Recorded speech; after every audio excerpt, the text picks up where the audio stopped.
calmer, even more refined. But during the last week in September, the triathletes arrived, quickening the pulse on Hilton Head. For the third year in a row, the island is host to the Bud Light U.S. Triathlon Series National Championships, an event of great importance within the young sport, the first jewel of triathlon's Triple Crown. And it all starts here at the Hyatt Regency Hilton Head on Hilton Head Island. In 1986, a tiny blonde from Colorado named Kirsten Hansen made a dramatic debut as a professional triathlete. Despite a full-time job and her almost complete lack of triathlon experience, she won race after race and ended her season with a dramatic win in Hilton Head.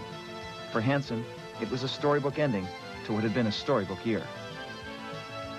In the men's field, there was Scott Molina, the Terminator, whose win in Hilton Head last year was the best bet in the sport. Five-time winner of the national championship, the only man to ever hold the USTS title, Molina's dominance of the short-distance triathlon scene was so complete, his margins of victory were so large that he often crossed the finish line in apparent nonchalance, saving himself for the next race. When it came to the Bud Light USTS, the Terminator was the undisputed master. But there was disappointment at last year's race, too. Linda Buchanan, women's national champ in 1985, collided with a car on the course. There were no serious injuries, but the crash stopped Buchanan's season cold, a sobering reminder that the hazards of triathlon are not confined to simply distance and speed. In 1987, a new star emerged in the men's field, Mike Pigg, a tough 23-year-old who roared out of the hills of Northern California and cycled the best professional triathletes into the ground. At the USTS season opener in Miami, Pigg terminated the Terminator. Molina was a distant second, with two-time Ironman champ Scott Tinley far back in third. The season and the sport had a new hero. In Miami, Kirsten Hansen met Sylvian Puntos from Canada, winner of the USTS title back in 1983. After a long absence, Puntos was a factor once again. Still, Hansen remained the dominant figure on the bike all season, challenging stronger runners to chase her down if they could. Then there was Mark Allen. After 3 series wins, Pigg met Allen in Atlanta and lost. They met again in Baltimore. The stakes had risen, but the result was just the same. Somewhere between 3 and 4, I finally got my strength back. My stride loosened up, it lengthened out, I caught my breath, and I really poured it on. I felt good at that point. Then by mile 4, I was maybe 10 seconds behind him. I kind of rested behind him to see what pace he was running. And then I thought, okay, here I go, about 4.5 miles. And at 4.5, I caught him. And right as I caught him, he surged, and I thought, the guy has been sandbagging it. He's been waiting for me, and now that I'm here, he's going to pull away from me. But I thought, I'll just stick with him and see what I can do. I stuck with him, and then he backed off his surge. I surged, he couldn't stay with it, and that was it. Hansen had problems of her own in Baltimore. Colleen Cannon, a USTS star in 1983 and 84, outran Hansen and established herself as a threat for the first time in 3 years. No woman had ever won the USTS title twice. Was Colleen Cannon the woman to spoil Hansen's bid to be the first? Welcome to the 1987 Bud Light USTS National Championship from Hilton Head Island, South Carolina. Today's championship is brought to you by Bud Light, the light beer with a first name and taste. Everything else is just a light.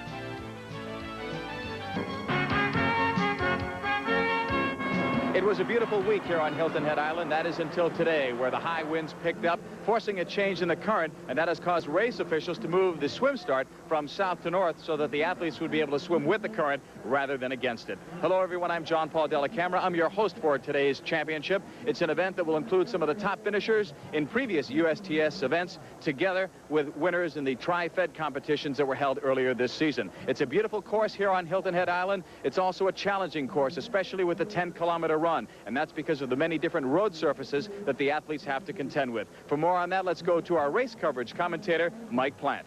The run course here at Hilton Head presents some very interesting problems for the triathletes because they come off their bike after that real hard, flat bike ride, and they have to deal first with asphalt, road surface, then a little bit of soft sand, then hard-packed beach sand, then a little soft sand again, then more asphalt, and then fairway grass. Varying terrain, then back on asphalt to finish the event. It's very tough on tired legs. It's very tough on some of the athletes' minds and their ability to concentrate on the run. This is a course for the experienced runner. You're going to see some very interesting stuff out here today.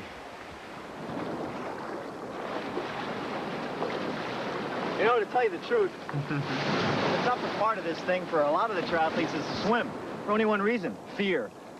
It's a little bit crazy sometimes swimming in the ocean. The big problem is everybody's starting all at once now.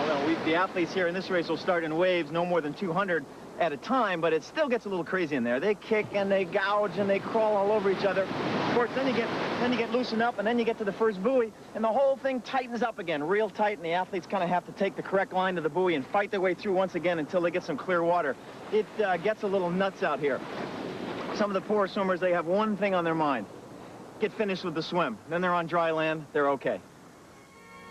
The swim start begins our triathlon. Note that it's a 1.5-kilometer swim, and the change going from north to south because of the current problems today. Then it switches to the bike, the 40K bike, and you'll notice two problem areas, a couple of bridges, and a turnaround that the bikers will have to negotiate. Then it's on to the complicated 10K run, the run course that features running on asphalt, then sand, asphalt, grass, and asphalt again. On race day, Mike Pigg makes last-minute adjustments to his machine of destiny. If he is shoulder to shoulder with Allen on the run, his cause is lost. Scott Tinley arrives in the transition area, looking loose and at ease, but it's strange to see him and not his old friend in Scott Molina. Overtrained and overraced, Molina's had a terrible season and has chosen not to defend his long-held USTS title. On the beach, the competitors prepare. Wetsuits are everywhere, although the water temperature is almost 80 degrees. The suits are not for warmth, but rather for buoyancy and speed, and they are a controversial issue in the sport. But their use has been allowed all season long, and they are permitted at the championships as well. Even the fastest swimmers will wear them, out of grudging necessity, not choice, victims of a kind of high-tech triathlon arms race.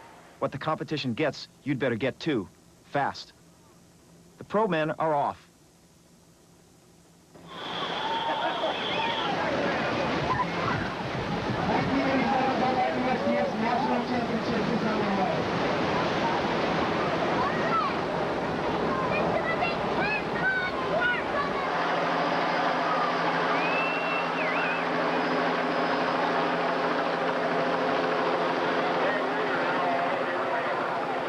The swimmers fight through the waves, struggling for the best line to the first buoy. Size here can be just as important as speed, for it is in the early stages of the swim that triathlon becomes a contact sport. There is no place on the prize list for the faint of heart. The first buoy is always difficult. This time there is some confusion as well. The lifeguards are on hand for safety, but they are also there to block the inside of the buoy to keep the swimmers to the outside of the course. That doesn't happen, and several athletes gain a few precious seconds on the inside. There's hardly time for complaint. The last-minute change in the swim course has made things tough for everyone. The man with the early lead is 20-year-old Brooks Clark from Westchester, Pennsylvania. An age group national champion last year, Clark turned pro in '87 and has been a tough man to beat in the late season. What he'd like most of all is the national championship. It is a slim hope for a rookie, but for the moment, he's in the lead, and he's stroking hard to stay there.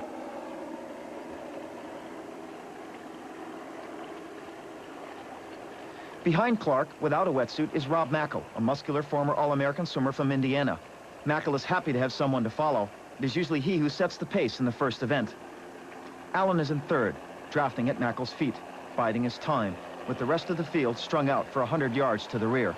There is no way for Allen to know, of course, the position of Mike Pigg, although he can feel the occasional tap of fingers on his toes. Could that be him? Allen hopes not, for as Pigg is on him now, it could be a long day indeed. 5, 4, 3, 2, 1. The women start. With a 5-minute delay, the women's field struggles through the waves. Hansen is in the thick of it from the beginning. Behind them, the field of almost 1,500 age group competitors waits on the beach for their turn.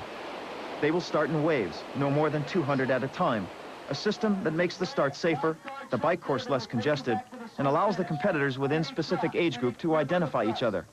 How competitive are the age groups at the national championships? Last year, in the men's 60 and over division, the first 3 places were separated by a mere 14 seconds. In the women's field, as in the men, there is some confusion at the first buoy, but the race goes on.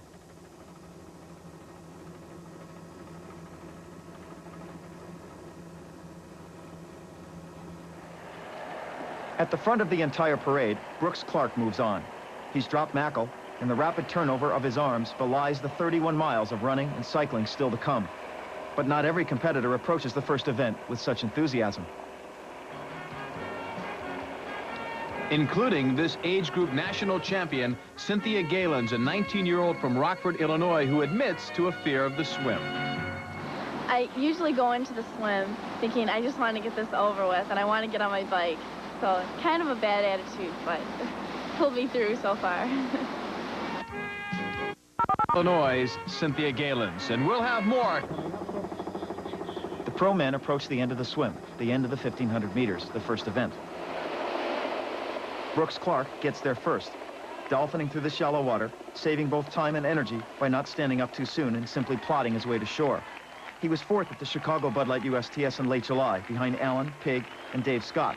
A breakthrough race for Clark, a dose of the triathlon limelight, hardly in keeping with his tender age. He's been at the top ever since, racing not just for prize money, but for first place.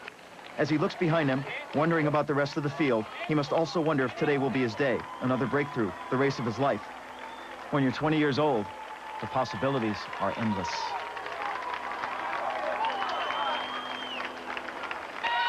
Ten seconds behind Clark comes the heavy-set Mackle. Then, leading his own small group, Mark Allen in third.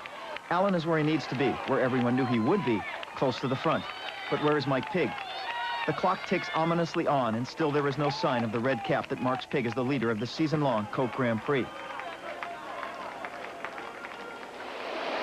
Finally, a minute and a half back, he makes his appearance in the middle of a large pack. He should be closer, and he knows it. A minute and a half is way too much time. Allen has his first advantage of the day.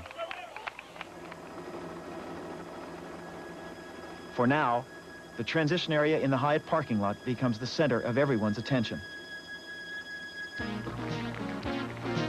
When triathlons first began, transition areas were places of careful preparation for the next event. The triathletes took time to shower and to change clothes. No longer. Brooks Clark may struggle a bit with his wetsuit, but he'll add nothing to his uniform except a helmet and a pair of cycling shoes, which are already secured to his pedals. All you add is feet.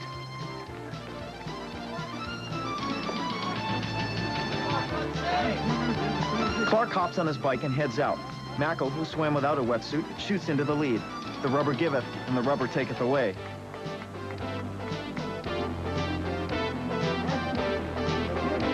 Close behind, Allen, in the white helmet, is in the hunt too. If anything, he's gained a few seconds. As he pedals off, the transition area behind him begins to fill with the frantic energy of triathletes with too much to do and too little time in which to do it. The trick is concentration and control under pressure. Some handle it well, some don't. Scott Tinley is one of the best transition artists in the business, although he's had his own problems at times. In one race in 1985, he racked his bike and inadvertently covered his shoes with his rear wheel. He lost 20 seconds looking for them and lost the race to Scott Molina by 20 seconds. There's never a very large margin for error.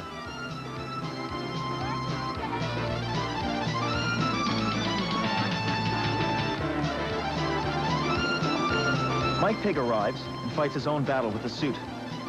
His ankles, like those of the other competitors, are coated with Vaseline, so the rubber slides off his wet skin easily. He takes a moment to clip his helmet, another moment to set his foot in his shoe. Then he's on his bike and away, rising out of his seat in his eagerness to be gone, in search of Mark Allen, and he hopes in search of a national championship. In his wake, the controlled chaos of the transition area continues, and the frustration begins. Bradford Rex has come out of the water to find himself with a punctured tire. An easy thing to fix, perhaps, on any day but the biggest race of the season. Triathlon rules prohibit outside aid, so Rex, a third-level pro who sees prize money all too infrequently, must fix the flat himself. He'll see no prize money today either.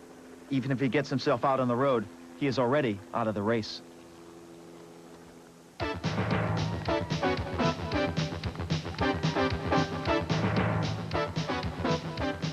On the narrow road leading to Highway 278, Brooks Clark settles first into a rhythm and flies past Mackle.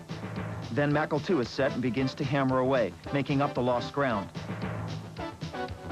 The strange handlebars are the latest in aerodynamic technology.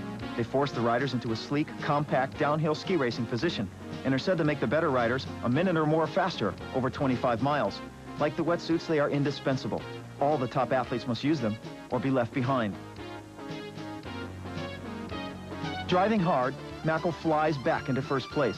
He drops Clark like a stone.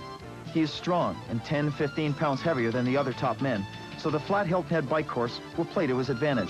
Mackle has been a journeyman pro all year long, leading in the swim, setting the pace on the bike in the early stages, then fading to the rear. But he's been holding on longer and longer in the late season, and today he wears a look of confidence and grim purpose. He won't give the lead away, that's for sure. Someone is going to have to take it.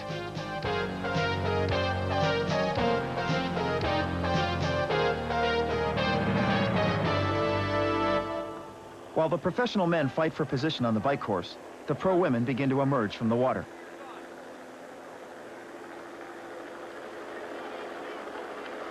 Far out in front is Eni Jones, long one of the best swimmers in the sport, although not one of the recognized contenders for a top place in Hilton Head. She runs towards the beach, then takes a new tack in the art of wetsuit removal.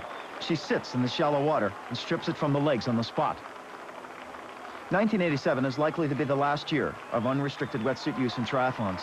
Discussions are already underway to set mandatory minimum and maximum water temperatures for the use of the suits, a rule that will threaten a new industry, for there are manufacturers now producing things called speed suits, specifically designed to give swimmers a higher profile in the water, with thinner layers of rubber in the upper body and thicker layers around the hips and legs. 30 seconds in back of Jones, a group containing several of the top women exits the water. Colleen Cannon is among them. So is Kirsten Hansen and Diane Girard. Liz Bowman and Jan Ripple, two more threats, are close behind. Linda Buchanan, the national champ in 1985, who was expected to compete this year at Hilton Head, is injured and did not start the race. Neither did Sylvian Puntos, who was holed up in British Columbia, Canada, training for the upcoming Ironman in Hawaii. Their absences have made Hansen an even stronger favorite. To have a chance for a win, Colleen Cannon must stay close to Hansen on the bike, something that no woman in the sport has been able to accomplish since July. As for Eni Jones, this is her moment in the sun, and it's fading rapidly. She struggles with her shoes, taking time the men did not. Losing time, the women coming hard behind her are certain to make up. The new breed of triathlete is good not only at all three sports, but in between too. Even as Jones, the swimmer, the single sport specialist, heads out in first place, the focus of the competition is already elsewhere.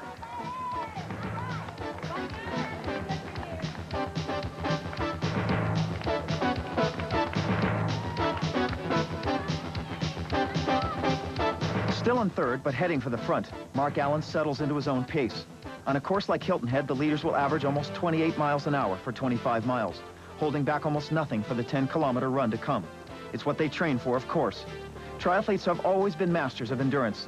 They must be masters of speed now as well, and Allen is one of the best at both. A few years ago, his training partners in San Diego nicknamed him the Grip, short for the grip of death. If you ride with Mark Allen, be prepared to move. He doesn't have too many speeds short of all out. One of the more familiar faces in the crowd, Mark Allen. When you're out there, when the gun goes off, it's blood and guts, you're ready to win, and you're going to do whatever it takes to win the race. You're going to go as hard as it takes to win the race, because it's important to all of us. But I think the reason that we get along as well as we do outside the race situation is that we all know the training that we individually put in to prepare for these races. And we know that everybody else has done the same thing. And out of that, you have to have respect for the other guys, because it's hard, it's tough, it takes your day, it takes a lot of time out of your life, and you have to respect that in anybody else that can do that. Mark Allen, one of the top triathletes since 1982. Swimmer is having the race of his life. 10 miles into the bike ride, he's not only still in first, but he's actually put some time on Mark Allen and Brooks Clark. He has not, however, put time on Mike Pigg, who like an angry wasp has buzzed into second place and is heading fast for first. A point that has been made many times this week in Hilton Head is that Pigg needs a minute-and-a-half lead on Allen off the bike if he hopes to win. Pigg can hardly argue with the assessment, but if he keeps this up, he'll have his minute-and-a-half and more. The riders are on the first and biggest of the two bridges that connect Hilton Head Island with the mainland. It's a new feature of the championship course this year, the nearest thing to a hill within 50 miles. Pigg senses that Allen has not joined him in the chase, but he has no way of knowing for sure, not yet anyway. Mackle, though, is a mere 100 yards ahead. The turn is of technical and tactical importance. It's an abrupt, all but full stop at the end of a sloping downhill, followed by a shallow climb back to the top of the second bridge. On the downhill leading to the turn, Pigg finally catches Mackle, turning first, then coming out of his seat to press the advantage. He's hardly surprised when Mackle comes with him. but he gets a start when Allen and Clark whiz by in the opposite direction just seconds later. The race is still very close. For Mike Pigg's taste, much too close. He presses even harder. Over the first bridge, then over the second, Mackle hangs tough at Pigg's side, refusing to let the race get away from him. Pigg is frustrated at first, then impressed, finally content to let Mackle stay with him, if he can. The pace is relentless, and the gap between Pigg and his pursuers begins to widen. Allen has begun to worry. His legs are heavy, unresponsive. He is forced to watch as the two men in front of him move away, a sight that Allen has not had to deal with too many times in his career. This is 10 minutes ESPN, behind the men, Kirsten Hansen is alone. There is simply no one in the field, on this day at least, who can offer a challenge. Similar to Pigg in her competitive approach, Hansen is not the most stylish rider, choosing instead to hammer away relentlessly, gaining time instead of points for form. On a flat course like Hilton Head, the tiny Hansen, all 5 feet 3 inches of her, all 100 pounds, would normally be expected to give ground to her heavier rivals. But she pushes huge gears, making up in strength what she lacks in size, flying by the slower men professionals who started the day with a 5-minute head start. With her D.H. Scott bars, her disc wheel, her lightweight bike, and his tight, well-defined little body, Kirsten Hansen is the triathlete personified, the epitome, the high-tech super jock.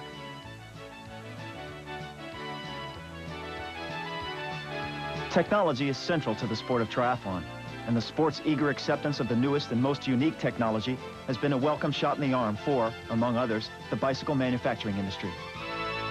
The Trek Bike Factory in rural Waterloo, Wisconsin may seem an unlikely place to find advanced bicycle technology, but it is here. Don't use the word welding around Trek people. Frames are glazed or bonded aluminum. Other words spoken here are chrome alloy or carbon fiber composite. And while some of the molding and shaping is done by highly accurate machines, much of the work is still done the way the Wright brothers must have done it, by hand.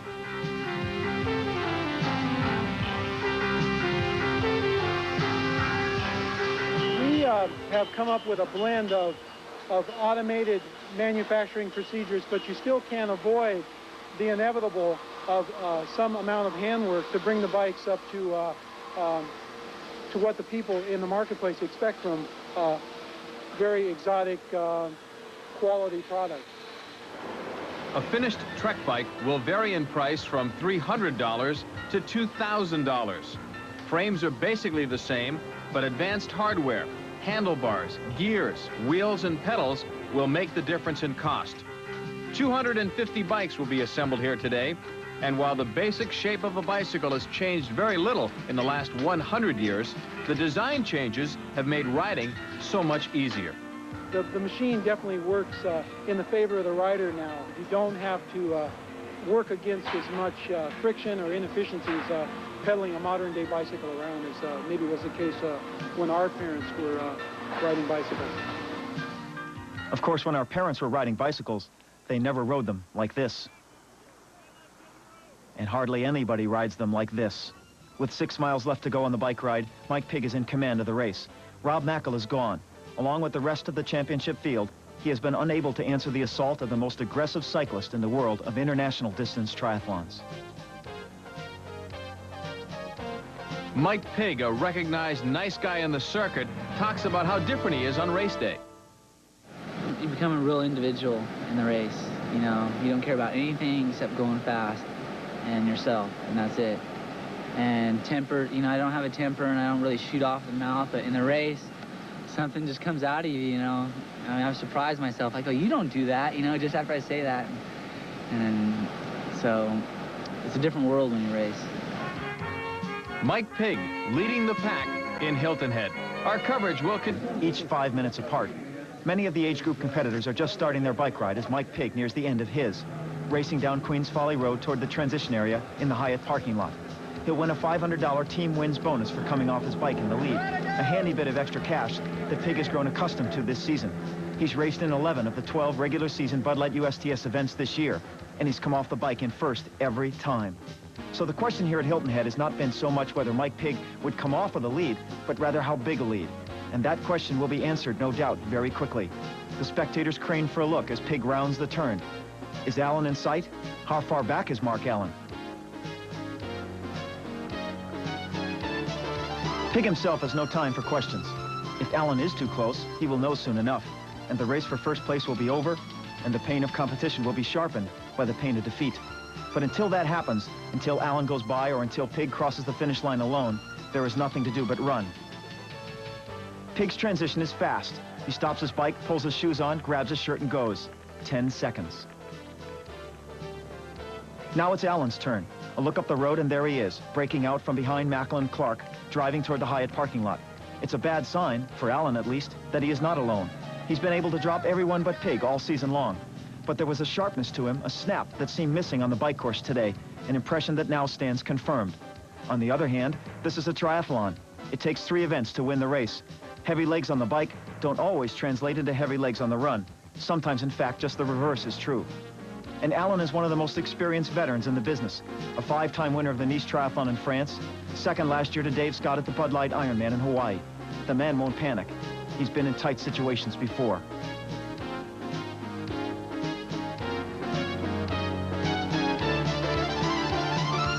Allen heads off with 1 minute and 40 seconds to make up. Mike Pig has grabbed his precious 1.5 minute lead.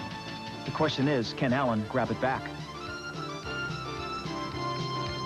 10 minutes behind Allen, Kirsten Hansen flies up Queens Folly Road, her fierce attack belying the huge gap between herself and the next woman.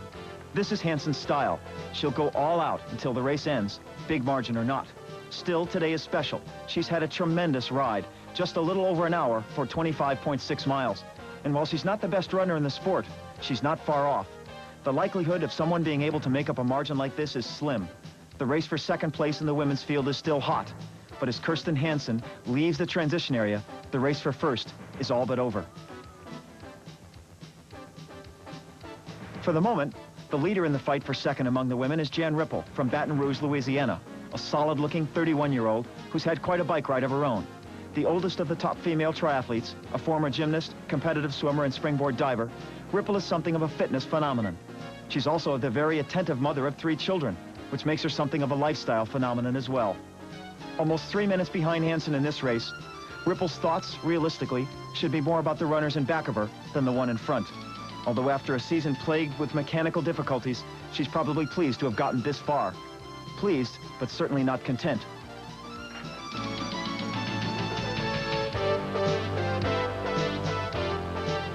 After a brief nod to a sore back, the new handlebars are fast, but they aren't built for comfort. Ripple is off. There are 6 miles of hard work still to go.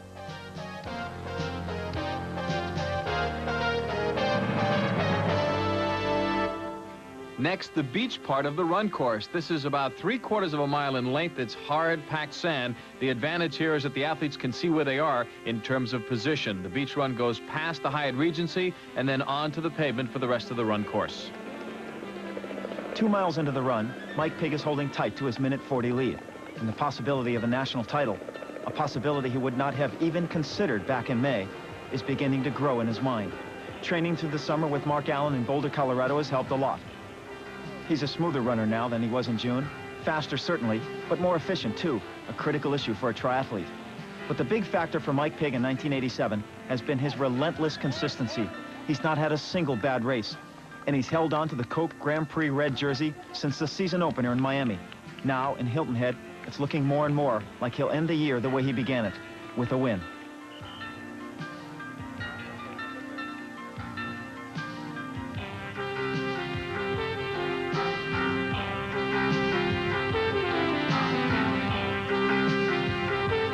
In third place, the leader for a long time in the bike ride, is Rob Mackel. He's falling farther and farther behind. It'll be tough for Mackel to finish even in the top 10 today. Mike Pig, meanwhile, hammers on. 3 years ago, he was a mechanic's helper at a truck stop near his home in Arcata, California. He'd tried junior college, but he was not doing much more than filling a seat. His heart wasn't in it. So he quit school and became a triathlete, a gamble against dubious odds that has paid off big. Now on the run course, Mike Pig wonders how far back is Mark Allen. I want to know how many minutes I'm ahead. Anyway? 1:27.27. Ahead? 1:27. The news was almost too good to be true. Is Mark Allen really still that far back? There are more than 1,500 athletes competing for the national championship here on Hilton Head, and they represent some 47 states plus 7 foreign countries, including a group of athletes from Japan. They're here on behalf of the Japanese Triathlon Federation. We'll continue our coverage here on Hilton Head in just a moment, so stay with us. Scattered helplessly in her wake, Hansen drives relentlessly on, adding to her lead. This is her day. There's no one in the field who's going to be able to take the win away from her. Her second national title is only a matter of time.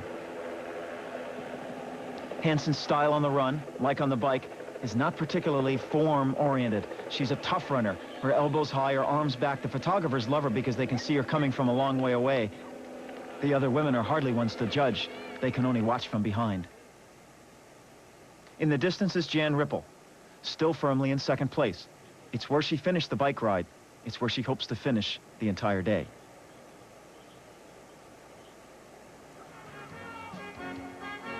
Perhaps an unlikely candidate to be a top triathlete, this mother of three talks about how she began her career. I was always a swimmer and had done a little bit of track and field as a junior high school student. And so after we had our third child, she was about 11 weeks old, I saw there was a triathlon in my city. So I decided to enter it. And I got hooked. I loved it. And I had a really good race. And she's having a good race today. Jan Ripple, currently in second place. Toshiyuki Nakayama is one of a group of triathletes from Japan who have been invited to compete in Hilton Head Island. Toshi, as he is known to his American friends, is one of Japan's best in this sport. I like hot. I like hot humid because the Japanese summer is more hotter and more humid. So I love. Driving hard, concentrating on carrying a stride up the sharp little hill, Mike Pig comes off the golf course and heads for home. He's tired. He's never worked harder in his life, but a quick glance down the fairway tells him that a win is his. There's no one in sight. He could save himself, perhaps. There are more big races ahead. But as the finish line comes into sight, and as the noise of the crowd begins to fill his head, he picks up the pace and drives even harder, racing to the biggest win of his brief career.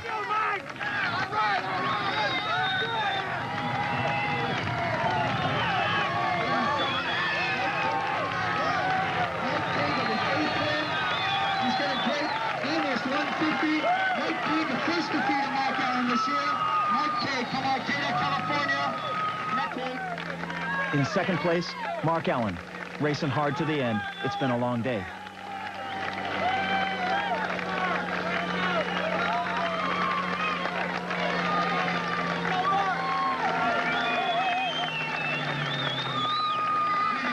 Nice race. Way to go, Mark.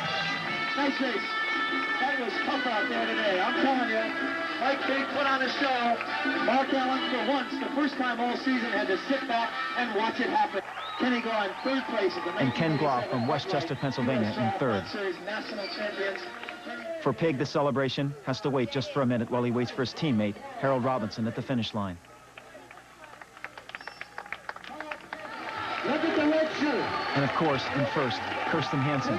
It was hers from midway in the bike course all the way through the run. There was nobody even close. The first woman ever to win the Bud Light USTS national title 2 years in a row.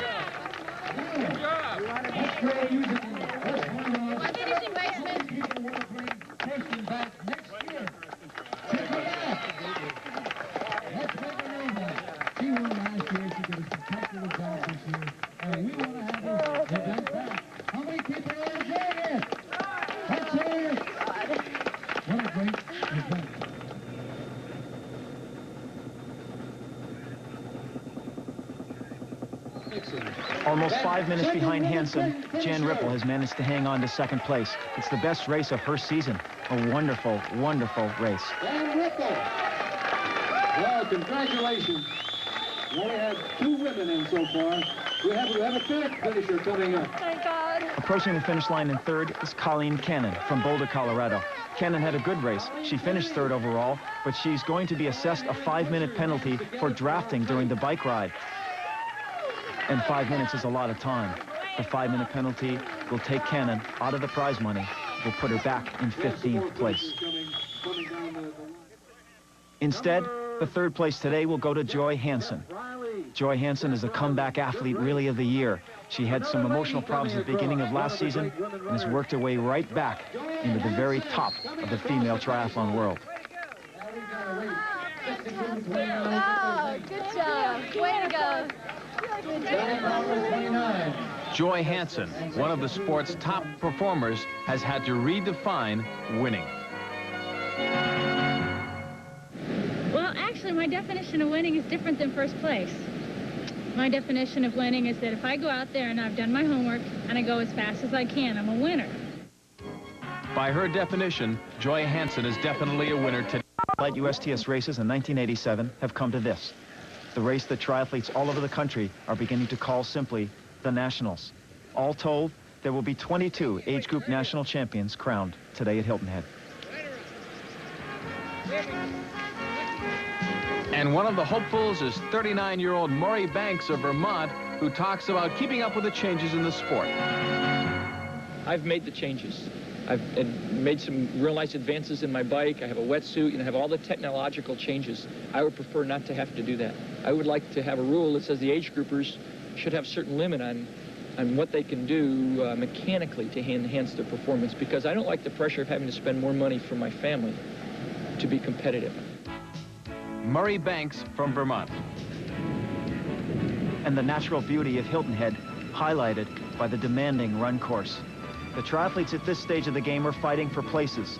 The different age groups are marked by different letter codes on the backs of their calves so that runners behind can see who they're racing against. They didn't plan, however, on having to race against a family plopped in the middle of the beach on the run course.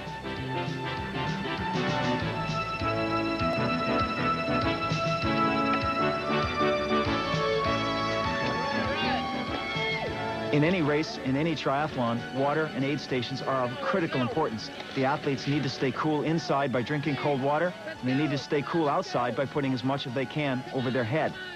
And here's Uncle Sam offering aid to needy triathletes. Among the faces in the crowd on this day, Paul McDevitt from Springfield, Illinois, whose challenge is obvious. He is competing in this triathlon with only one arm. Nice day, good conditions, just a few too many people in front of me, that's all. Cameraman Joe Harowitz carefully approaches the question everyone is asking. Did Paul compete in the swim? Maybe this man was on a relay team, meaning he didn't have to do all three events, but we got our answer. Are you in the relay?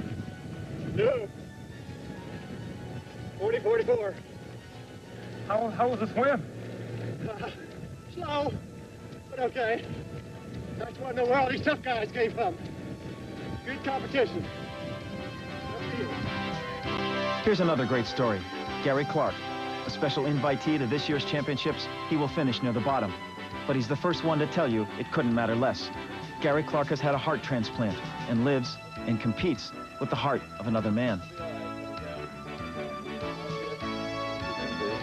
The new twist to the story is this man, Jimmy Moore, who a short 18 months ago also had his failing heart replaced with another one.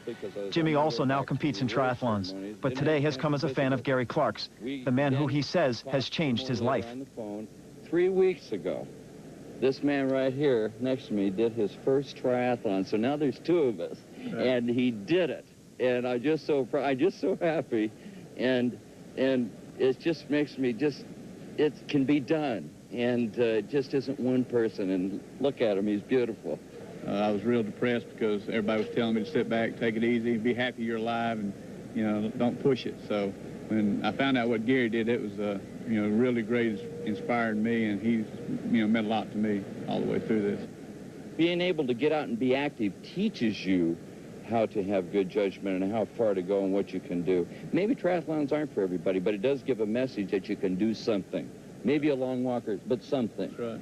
And he's looking forward to going out now and doing some rock climbing, some other things and so forth that he loves to do. And that's the key thing, and the importance of the quality of life. And here's 61-year-old Rudy Schuster from Norfolk, Virginia.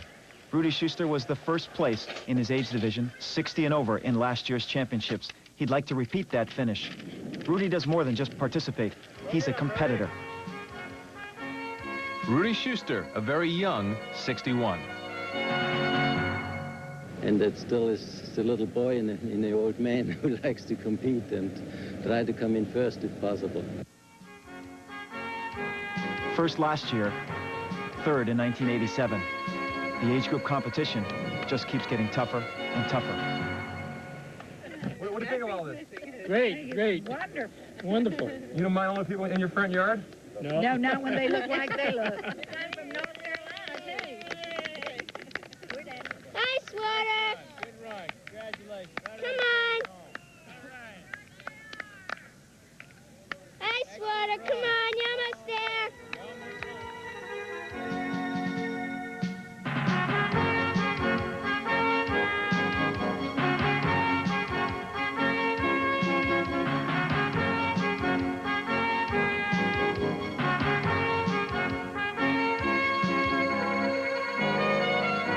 A national championship, a win over Mark Allen. It was like a dream. Could it have gone any better? Probably not. At the end of the swim, I'd like to be within a minute of the lead guy. That part didn't quite work out. A minute 36 back and worried.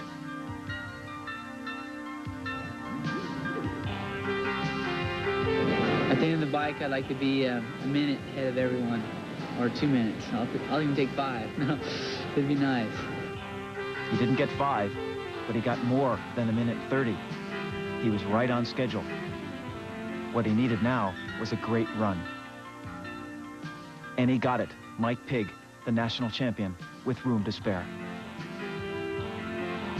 This has been an unbelievable year for you. When you think about it, at the beginning of the year, you said all you wanted to do was be among the top pros, maybe the top 4 or 5 pros. Now you're number 1.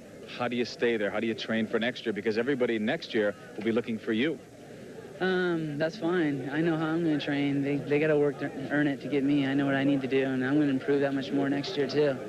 So I'm not worried about next year at all. I got going to go take 2 months off with a big smile on my face and a good feeling and enjoy it, and then come back train hard in January.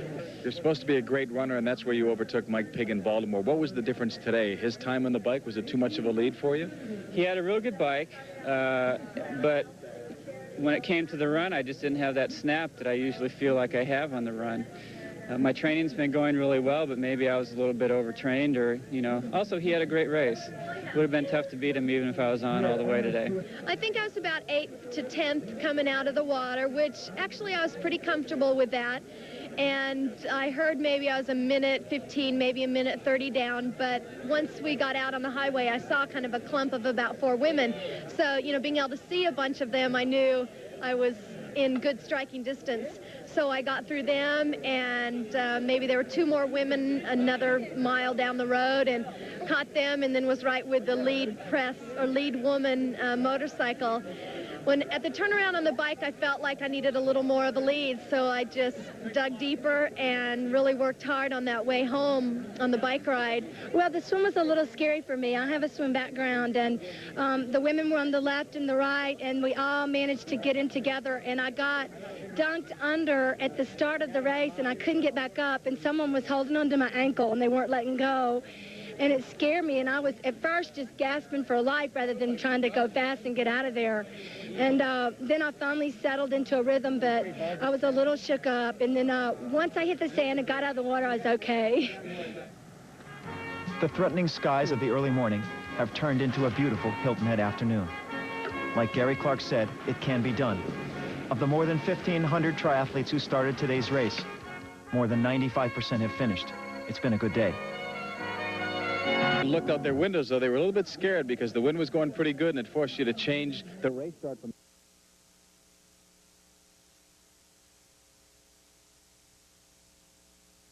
People. The seemingly languid life of Hawaiian natives contradicted the pace of the race that invaded their shores. The Coors International